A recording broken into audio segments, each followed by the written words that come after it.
Now we're going to do the anterior therapeutic massage routine. All right. Contact, hold, and focus.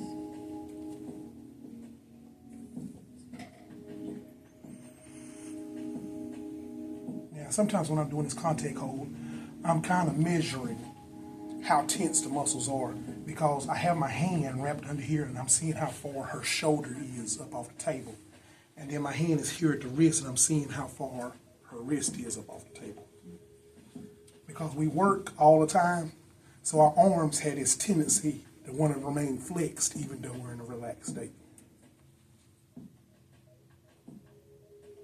Okay. Open the shoulder and entire arm with Swedish strokes. Remembering to work centripetally whenever possible, especially with lighter, more fluid moving techniques. Limit your use of lubricant at this time.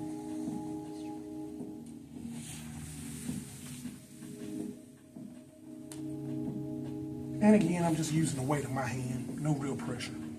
Because again, we're just warming up. Okay. After warming up the tissue, use traction to lengthen. Opening the shoulder, encouraging them to go south and relax. Try clasping the hand instead of the wrist for comfort. And again, I'm holding the hand, same position, using the thumb and a pinky finger. Because you also, when you stretch, you're opening up the shoulder, but if you hold it that way, you're also opening up the space between the wrist area. Okay. Thumb the sin lines down the metacarpals, ending with traction on each finger. And just like last time, I do this and I always do the same time. I'll go ahead and do range of motion as well.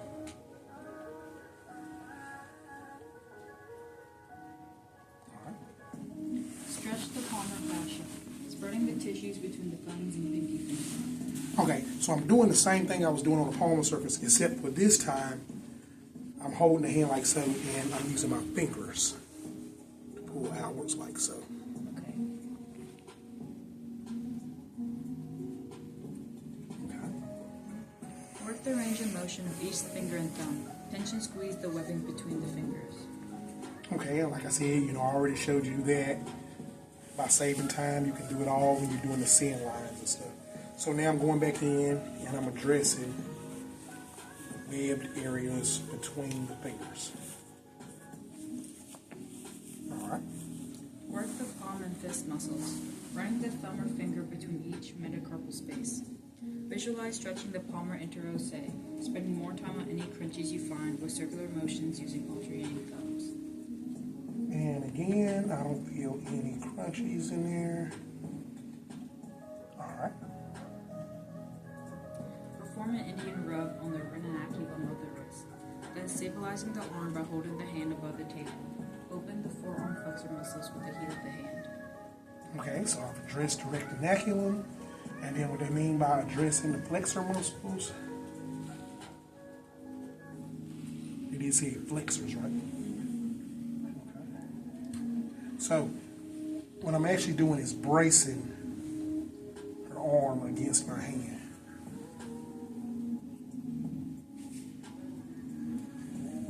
Okay.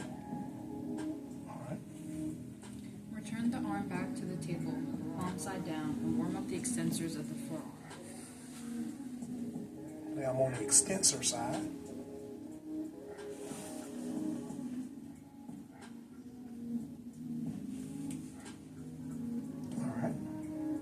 Work the extensor compartment with deeper tools, with your focus on separating each muscle from the wrist to the elbow.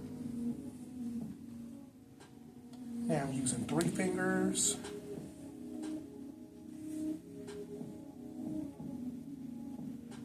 You can also use thumbs.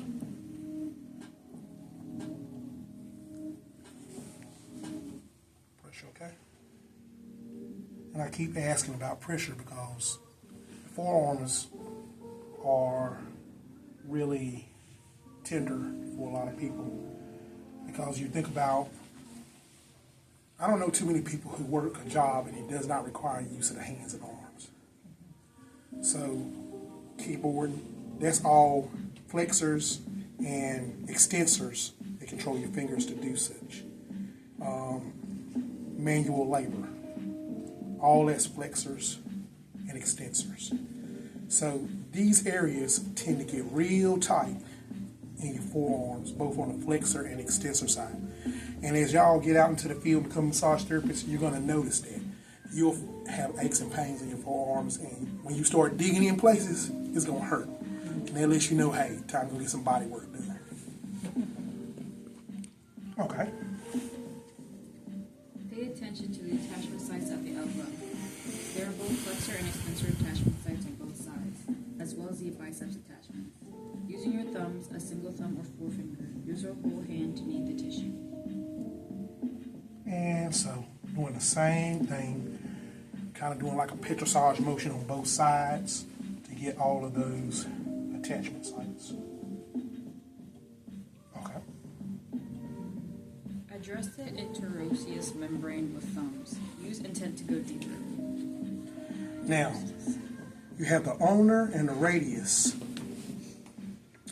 bones here, just like you do. You got two bones here, just like you do in your lower legs. And down here in the legs, I was telling y'all that you have fascia that's down there that holds all of those muscle groups together. But at times it gets heated and the muscles don't work the way that they should. You also have that same internerosa between the ulnar and the radius of the forearm. And so even though you got a lot of muscles there, you can't really reach it like you can on the leg because you have the shaft of the tibia. What you can do is reach it by intent. Think about it and just do a nice, slow stroke, and I promise you, you are addressing it. And I'm going with my thumb between that space. And really what I'm doing is more of a myofascial stroke because I don't have a whole lot of lubricant on my hands. I'm just letting the tissue give me what it's giving me at the time. This field is proud to You partner okay? with Mel Milling, a family-owned mill in Beacon, North Carolina. Using locally sourced wheat, they preserve more flavor by milling slowly, the way they've done it for 5 generations. The flavor of local flour at Biscuitville.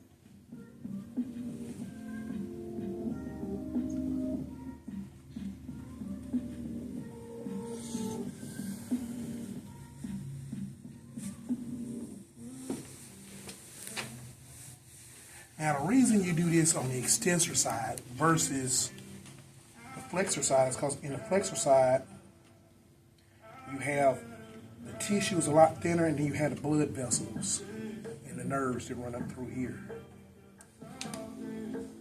You have more musculature in this area on the extensor side.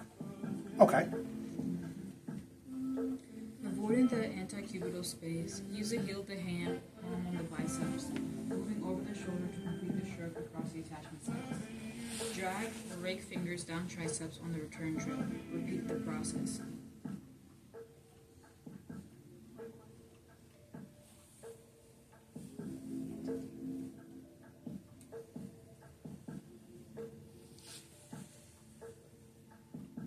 And then I lighten up in the cubital space. And there's the biceps. There we go. Coming off. Okay. Work the biceps with increasingly deeper tools, 3 fingers and or thumbs. There we go with 3 fingers.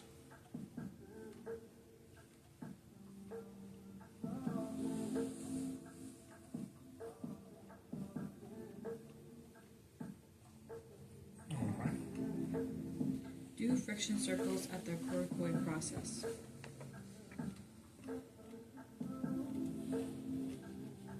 Right there. All right.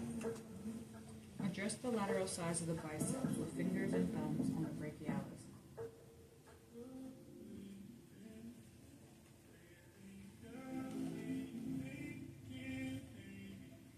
And so I was here and kind of working both of these spots at the same time, and then I switched, as you can see down there, and I'm working also the condo spaces. Okay. Address the interior and medial side, medial head of a deltoid using deeper techniques, like 3 fingers and thumbs. Perform pin and stretch if needed. Okay, again, from the deltoid tuberosity, and I'm addressing the anterior part of the deltoid. Do cross fiber zingy, friction at the attachments of the clavicle and humeral head. And then the lateral side.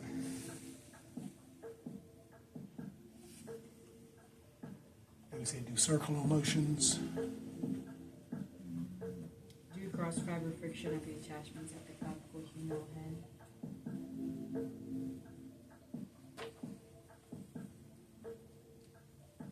And then cross fiber friction here.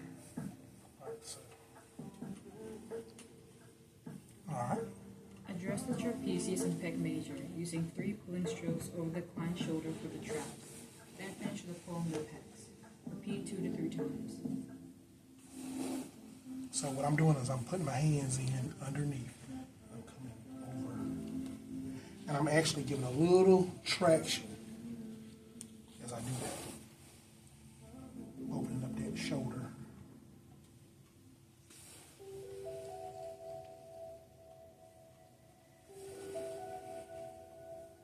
And then you see it picks. Now I generally bring the arm out, maybe duct it, and then I'm using palmar.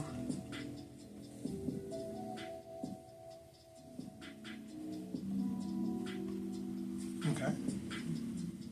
Reaching under the client's shoulder, option can be on one knee.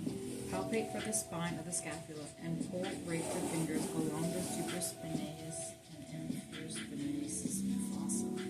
Okay, so what I've done is I placed my hand underneath the client, and right now I can feel the medial angle of the medial border of the scapula. And so what I'm doing is I'm taking my fingers and I'm lifting them up just slightly and pulling outwards.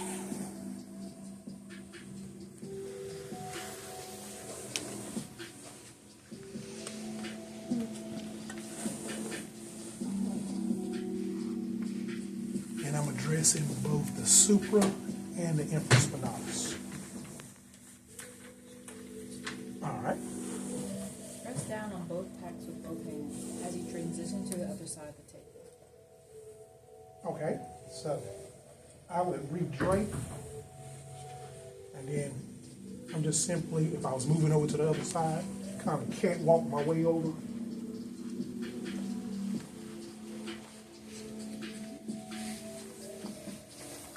And then I'm ready to work this. Close at the coracoid process for the occiput at the head of the table. Say thank you and offer the client some H2O. Yep. So if Mia came to me and she was only having shoulder issues, then as I got done with this arm, I would start to transition back up to the head.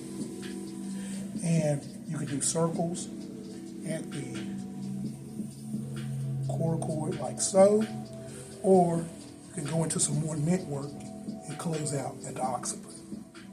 And so there you have it.